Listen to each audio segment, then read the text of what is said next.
Hi guys, panibagong araw na naman dito sa aking munting tindahan. So sa araw na ito, ipapakita ko sa inyo kung paano ba ako nagsasarado ng aking tindahan.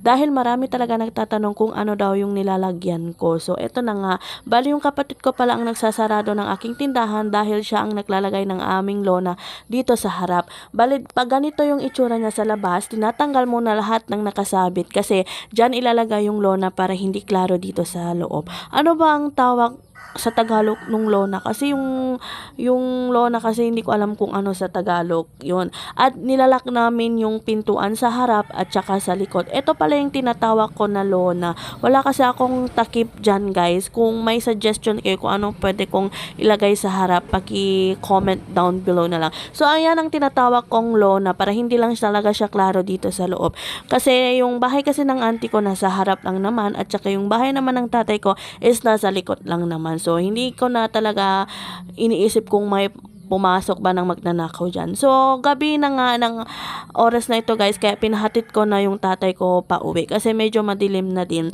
at nakakapagod maglakad, medyo may kalayuan din yung bahay ng lola ko papunta dito sa tindahan. So pagdating ko nga pala dito sa aming bahay, binuksan ko na pala yung gate dahil papasok na ako. Maraming salamat pala sa tatay at kapatid ko dahil hindi talaga nila ako iniiwanan.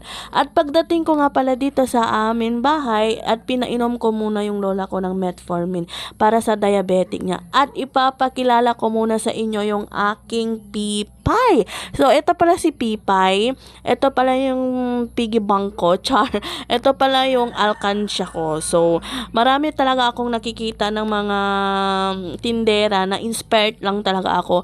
Every December, ino-open nila, kaya sinubukan ko. Nag-start pala ako maglagay ng 2020 noong January 1 hanggang December. Try lang naman, baka mapuno ko yan, di ba?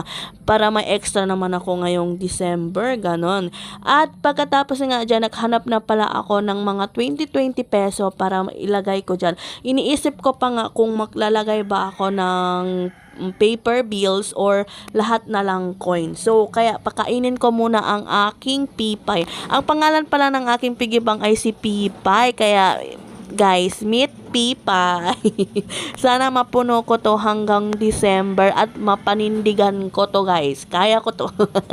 So, kaya pakainin na muna natin si Pipay. Kaya lagyan na natin ng 20 pesos. Hindi ko alam kung nakamakano na ako dyan ngayong araw. Basta kumukuha lang ako ng 20 dyan at ilalagay ko. Basta higit na 100 plus ata yan. Ganon. At sana mapanindigan ko to. Kaya kayo, mag-inspire na din kayo gumawa ng sarili nyong piggy bank. So, thank you for watching. Meet nyo si Pipay. Sabi nga ni Pipay, nice to meet you guys.